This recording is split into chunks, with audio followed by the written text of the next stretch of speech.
to pick it from where we'd left as far as the grim economic outlook is like, the budget chair, that is Ndindi Nyoro, also reacted to the ruling by the appellate court. Let's listen in. This House is law-abiding, and therefore, if the fallback position that we will have is the revenue-raising measures for 2 years ago, it therefore means we also have to adjust our expenditure to be that of 2 years ago, Honorable Speaker. And what that portends, therefore, is that if we sustain the same, we'll be in this House not very far from today. And Honorable Speaker, what we'll be coming to do is to again realign our expenditure with the same revenue that we have been contained to. And therefore that means everyone across all levels of government, in all the arms of the national government, therefore, they have to carry a commensurate burden. And Honorable Speaker, what therefore that means is that the cuts that we did in this budget will still have to dig deeper. Honorable Speaker, I hope that those further cuts will not endanger service delivery across all the arms of government. That is where we are legislature, the executive, and also the judiciary itself. Honorable Speaker, therefore, I hope that we will be able to make decisions as a country and all arms that we can be able to live with. A reaction to the ruling by the appellate court on the Finance Act of 2023. And now let's bring in Ruth Kinyanjui, an economist. Ruth, you've clearly heard what the budget chair has said, that we should go back to the year 2022, the financial year 2022-2023. But if at all, let's say we adopt the budget of, financial year 2022-2023, but the economic model for, the priorities of this government is bottom-up economic agenda. It's more of a crisis because then there were different priorities. Now there are also different priorities. How do we balance that? At the same time, even as I allow you to leave, John Mbadi will now be vetted as the Cabinet Secretary for Treasury. Could President William Ruto be giving, the ODM party a rope to hang itself? Thank you, Chacha. So you said something very important, that the economic model is bottom-up. Is it really bottom-up? Maybe we need to ask ourselves that, or is it top-down? So the reason I say that is because of the disconnection with the ground and the fact that whatever we have seen some of the things like public participation, which is more of bottom-up, being actually ignored. So with that in mind, I think what really matters right now is the actions that the government is going to take in place actually going forward. And the first thing is, are they going to consider borrowing locally? And how is that going to tie the cash flow of the country in terms of the money in circulation and also hindering business? And some of actually the actual measures that the new CS is going to take going forward is what is going to affect, or is going to be a make or break for the economy of this country, and also for the political, let me call it political turmoil that maybe are going to be foreseen in the next few years. But that not outstanding, I can say for a fact that Chacha, I don't see a very grim economic outlook actually, because with the balancing act of even the current finance bill, say even if it's a 2022 finance bill, there's still a lot of retainer. All is not lost.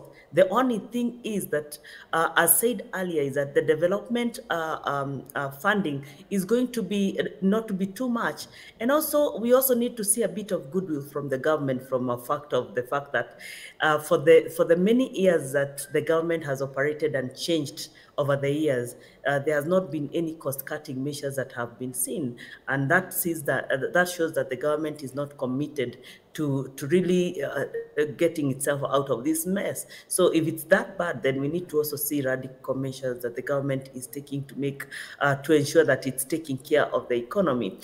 Don't forget, Chacha, the other thing that really affects us as a country that is very peculiar with Kenya as a country is also our political circles, which go for 5 years. Right now, we're in the second year.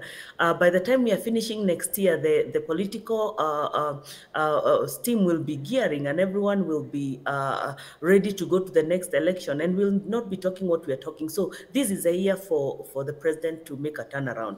How is the new CS going to take that? Then I think we have seen him previously critique properly what is being done, and we really are looking forward to the implementation of what he said that he's going to be doing, and some of the changes that he's going to bring, and listening to what is happening on the ground, but more so reconciling that with KRA, because already there is a big disconnection, and also with the legislatures.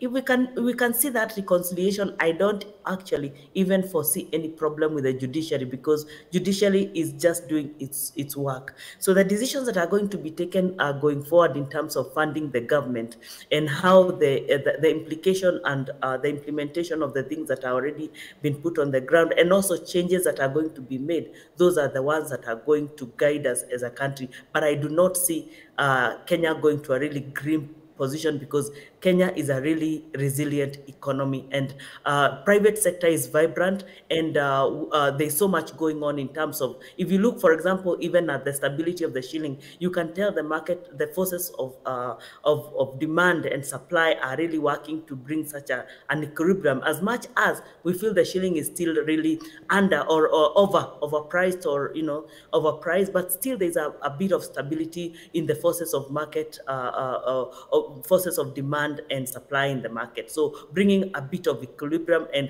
that will ensure that the economy will not be so highly shaken. Ruth, just before letting you go, there are over 650 billion pending bills whose fate now hangs in balance. They were not factored in the current fiscal year, that is 2024-2025. Reason being, there was a one-year timeline that was given by the president to the pending bills verification committee. If that committee concludes its report and, let's say, find 600 billion to be eligible, and with the budget cuts that we have, of course, we have a problem with how to finance the budget.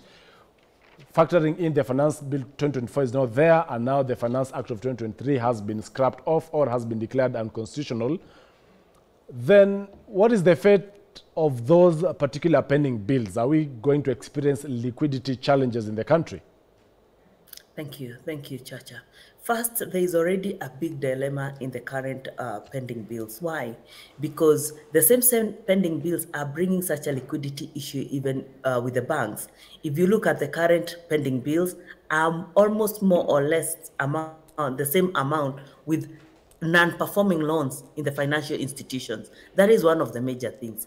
Secondly, why are pending bills arising is because of as a result of the expenditure of the government. Can the expenditure, actually there are some things that have been outlined previously that are so obvious that can be actually be minimized or cut off, so that the government can actually operate efficiently, and that are not going to affect the performance of the government. Can some of those things be cut, Chacha? That is what we are saying. The other thing also is, I think one of the things that the limitations that is bringing to private businesses that are normally most of the time suppliers to the government, actually that is one of the biggest problem, because they are cutting off businesses by not paying pending bills. There was a commission, if we look at, that was put in place, Chacha. We've never seen, actually it was told the first 10 years, to backdate the last 10 years. But Chacha, from the time that committee was put in place, I can tell you there is no word that has come here to say that there is something that is going on, especially from the previous bill that were done from the 2013. Chacha, let me also remind you that some of the issues that have affected or are affecting us right now are some of the economic decisions that were done at the beginning of 2013. We are having a big hit from the 2013, from the last 10 years. You know, whatever we are going on through as an economy is not as a result of now. It's as a result of accumulated issues that have happened in the last 10 years, when, of course, the president was the deputy president. So how can those issues be corrected? If we look at the Kibaki time, everything was rolling on well and things were running. But what happened in the last 10 years? And you can, even if you look at the graphs in terms of the economic outlook for Kenya, wherever the rain started beating us properly from 2013, what are these decisions that were made that even the pending bills became so high that businesses are not being paid, banks are suffering huge losses? What happened? Government actually is known as one of the best institution to trade with. What is happening with that? Because we haven't seen a correction with that. And I think when the government also is joking and not paying also a pending bill, it's joking with the Kenyan economy because the private sector is what is sustaining this economy. And that needs to be changed. That needs to change. And we are looking forward to seeing the new CS bring some of these changes so that this country can move forward. Well, thank you so much, Ruth Kinyanjui. She is an economist who has created time to join us virtually this morning. And just to remind you, in studio, I still have Honorable James Gakuya, who's the chair of the Trade Committee of the National Assembly, Honorable Nabina Bwera, member of the PAC Committee, that is the Public Accounts Committee, and as well the Lugari legislator, and Dr. Maina Kamau, an economist. And now to Honorable James Gakuya. You've heard from what the budget chair said, that we'll have to go back to financial year 2022, the Finance Act that was there.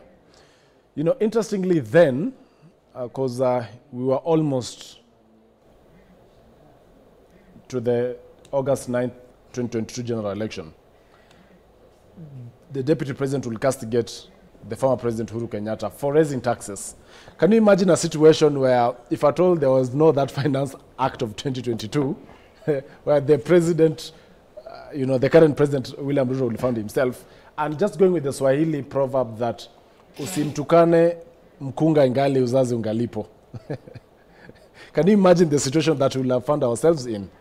And now should even, you know, President Ruto thank the former president, at least for having the Finance Act 2022 in place then, despite the heat that was there politically. One, I would say,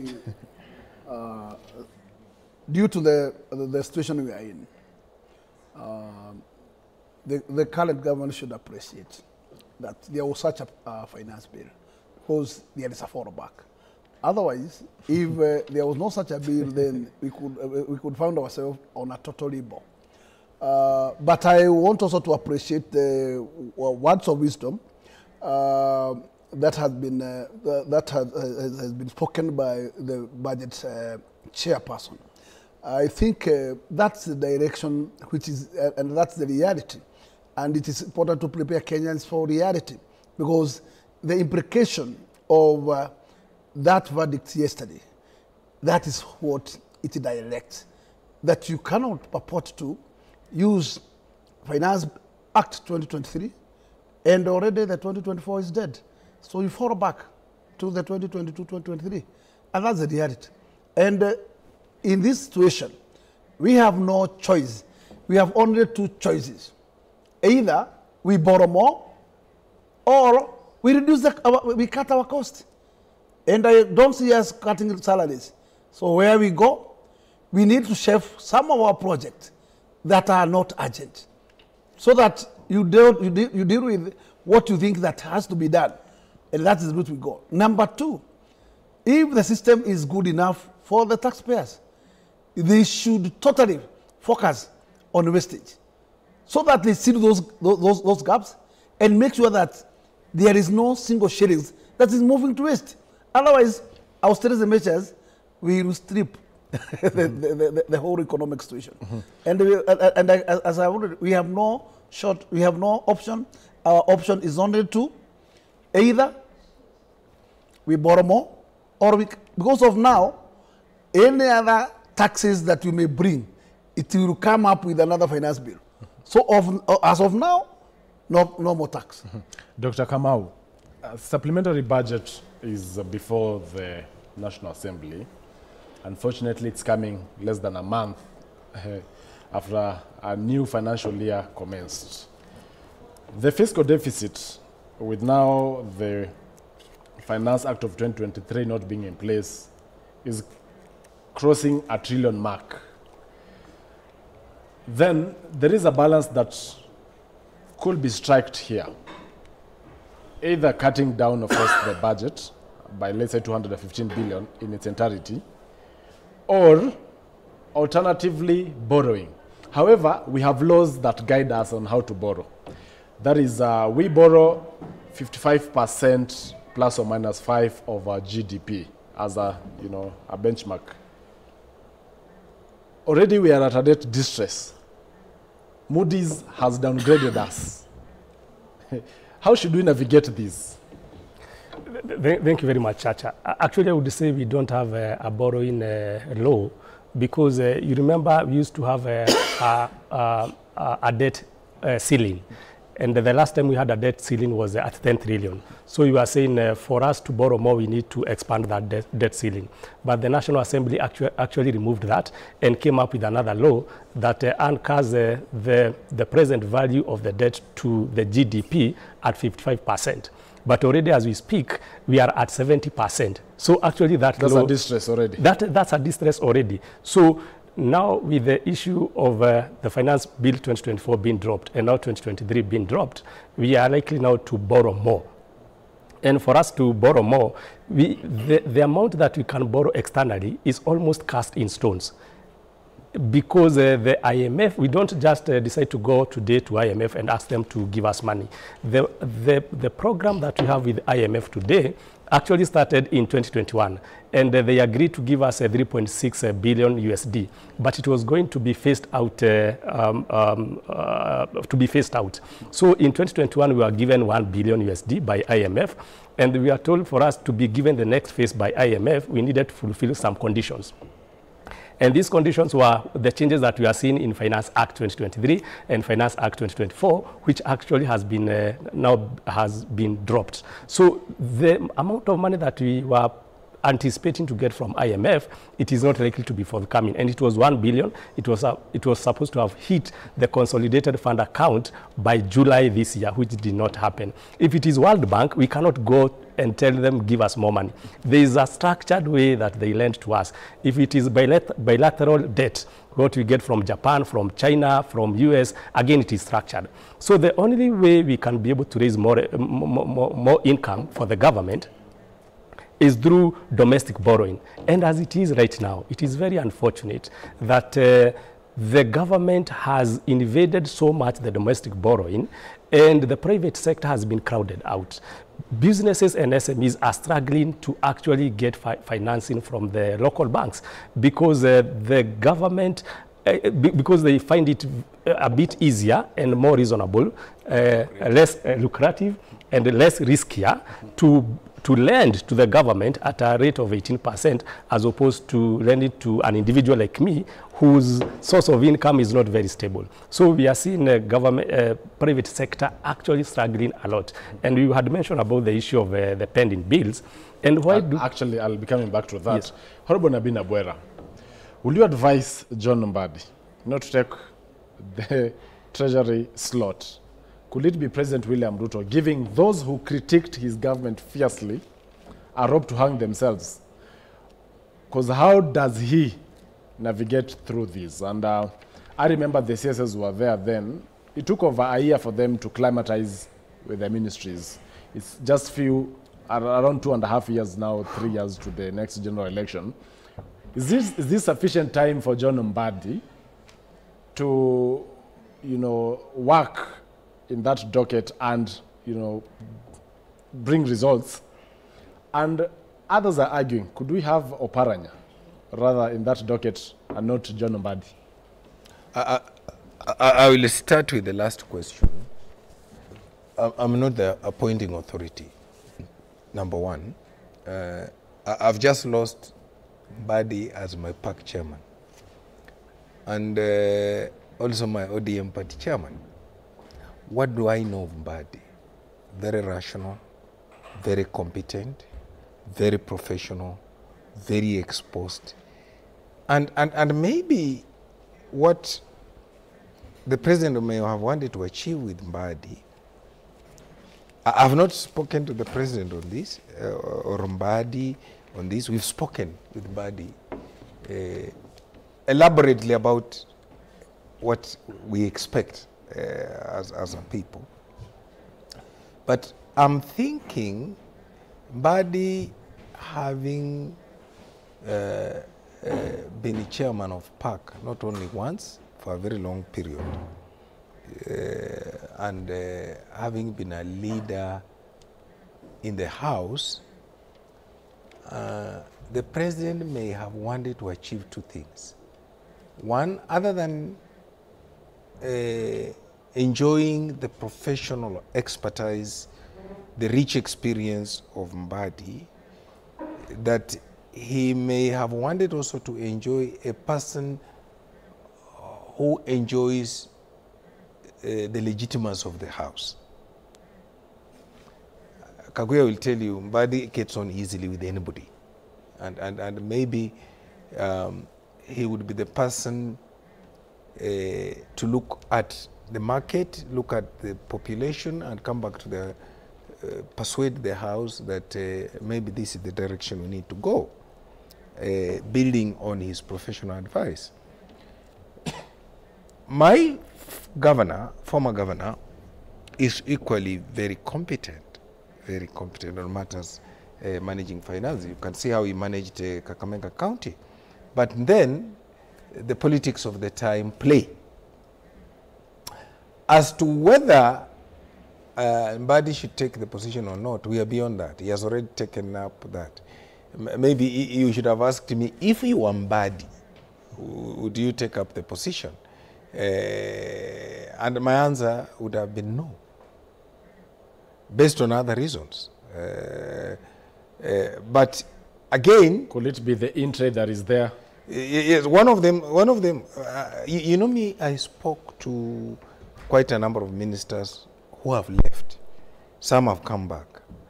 And one consistent complaint, and which I have raised with my former chairman, to get that cleared with the president, they never enjoyed latitude, office latitude of making decisions.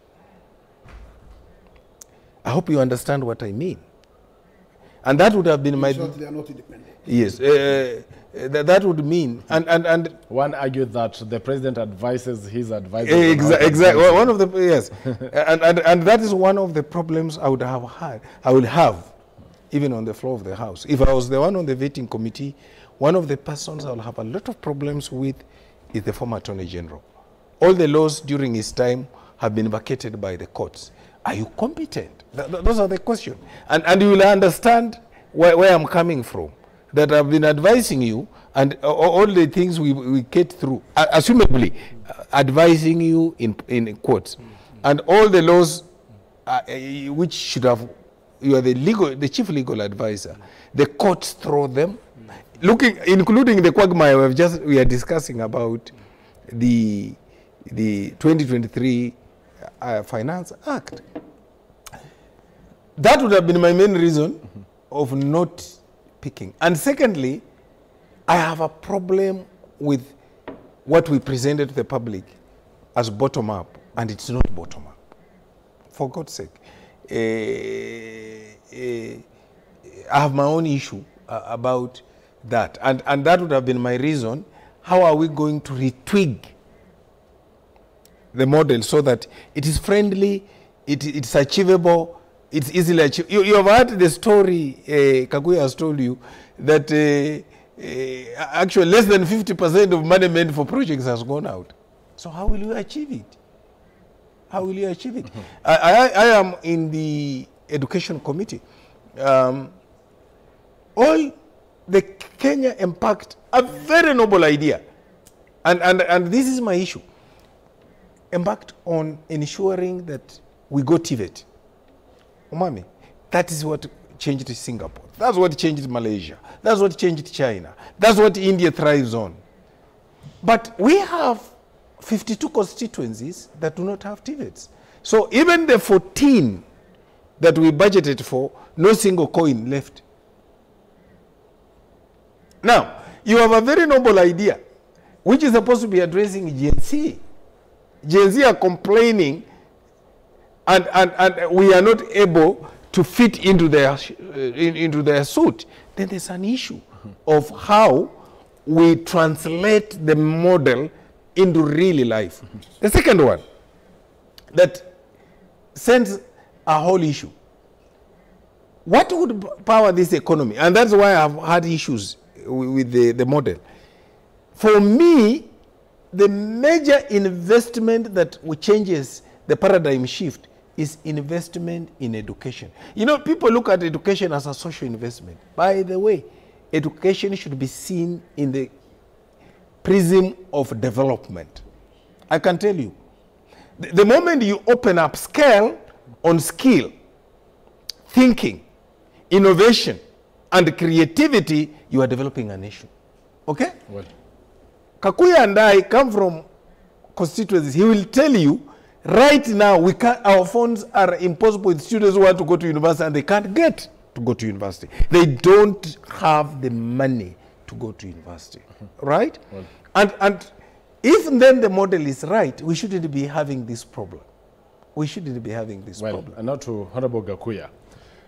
On financial liquidity, there is a tendency by the government now, especially with the crisis that we are in, it will focus on borrowing domestically. However, it doesn't pay the loans as it's supposed. They do something called a rollover with high interest rates. At a time that we're having over 650 billion Kenya shillings as pending bills,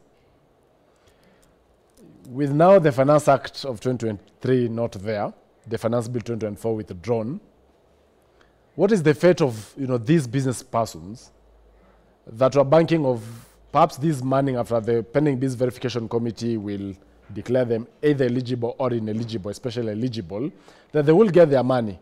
Do you feel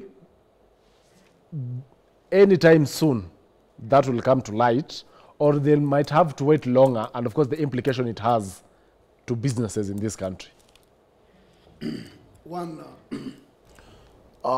First, I would like to blame our planning model, because if we are always serious on our budgets, we shouldn't have incurred this depth of pending bills in this magnitude.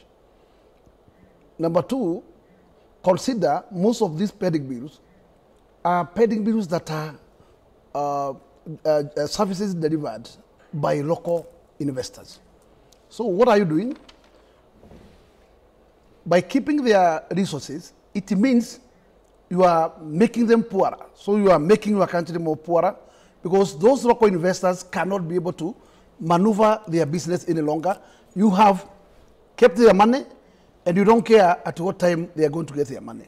Number two is that you're putting them into a very big risk, because they provided those services using what we call loans from banks, and therefore exposing them to auctioneers, and therefore it becomes making them poorer and poorer.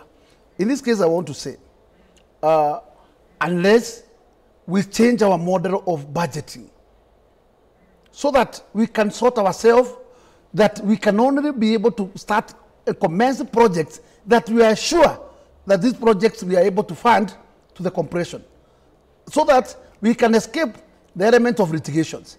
Because once you issue a contract, and that contract has what we call contract agreement, that agreement, there's an article, there's a clause where it invokes either the you employer or the contractor, whoever fails to comply, you invoke that, and the interest start cramping. And this is where those investors move to court immediately, and those clauses actually becomes into effect. And therefore, if the contractor is not in sight, but his interest is earning every day, every other day, you realize that in fact Somebody who has a pending bill of maybe 200 million. At the end of the day, he's claiming 2 billion Kenya shillings. This kind of business is a monkey business, and we must arrive to a point where we should change this route. And we must seriously look for where do we get this money, clear with our pending bills, and sort ourselves, because this particular disease is in the national government, and our counties has inherited it. And therefore, we have a total mess in the whole republic. Now that you've mentioned counties, counties have pending bills of over 156 billion Kenya shillings as of, according to the last report by the Controller of Budget, and 107 billion shillings alone for Nairobi County. So now, how we found ourselves in such problems, it's we have a budget, we plan on how to finance it, of course, through the finance bill. For instance, Nairobi County Finance Bill of 2023. However, Nairobi did not achieve its revenue targets. Out of 19 billion also revenue targets, they only managed 12 billion, despite them saying that it's the highest that any county has ever achieved. Then it means the 6 billion, if at all they did not slash their budget, it falls under pending bills. So how then do counties also come out of these problems? Because for them, they don't have an option of borrowing. So what they can do, it's implement projects and, you know, make them as pending bills for the next financial year. And do you feel there is need for a law to be put in place where pending bills are fast charged, even for counties? When they receive the equitable share, that first goes to pending bills. Joe, let me respond as a governor, assuming that I am responding to a point of sitting on that particular position. Will you also be eyeing for the seat come 2027? I can tell you it will be very difficult, because we have a problem, because you find a situation where each and every governor who comes in, he leaves pending bills. And whoever comes, he doesn't care to clear those pending bills. He creates his own pending bills. Another governor comes, a cycle comes and keeps moving. I think our leadership, our governor leadership should come to a reality where you should be dealing with those pending bills, because those are services already delivered, and actually once you come in, once you undertake all liabilities. So you cannot say that you cannot pay this, it was not done during your tenure. And this is the kind of nonsense that actually we are finding in our counties. Number two, it's likewise in the national government. Anybody who comes in, he inherits, and those liabilities, you have to take care of them. So those service team are under the mercy of those leadership. And what I would say is, one, that particular law you are proposing is very necessary, so that there is a law in place which can be invoked to make sure that, in fact, every management, either the county or the national government, there is a way where the pending bill must be the first charge. Because by not taking that direction, it means Kenyans are at their own risk. Well, we are just about to wind up. Honorable Nabin Abera, then Dr. Kamau, as we cross over live to Parliament. 3 things. In 30 seconds. I hold the control of budget, firmly responsible for this. The Kenya national policy on payment of debt is that it must be a fast charge. That's already given in the PFM Act. It's in the PFM Act. So it is her to ensure that it is done. Number two, Chacha, is this. There is a group of professionals who have let this country down. They are called economists. Every ministry has a planner, an economist. They have, including education. What they do is not what we expect them to do. They have been reduced to collecting data. They are supposed to collect data, digest that data, develop it into an advisory model for development. Thank you. And now to Dr. Kamau, even as we're about to cross over live to Parliament in 30 seconds, kindly. Yes, I think what the government should do is to focus on growing the national cake Currently, I would want to use an example of a berry, that if we are at 14%, if we are collecting 14% of the GDP as tax revenue, if we increase that cake from a berry to something like a watermelon, and we still maintain the 14%, the tax revenue will increase and we'll be able to fund our budget. Thank you so much, Dr. Maina Kamau, an economist, Honorable Nabina Bwera, Member of Parliament Lugari, and a member of the PAC Committee, that is Public Accounts Committee, and as well Honorable James Gakuya, Chair Trade Committee of the National Assembly, and Embakasi North Member of Parliament. It has been a conversation on the grim economic outlook, and as promised, it's time to now cross over live to Parliament buildings, where Kithure Kindiki is set to be vetted any moment from now. The committee is chaired by the Speaker, Moses Wetangula. Already, Kindiki has taken the hot seat. Let's now cross over live to Parliament buildings. My name is Joel Chacha. Do enjoy the rest of the viewing. Sir,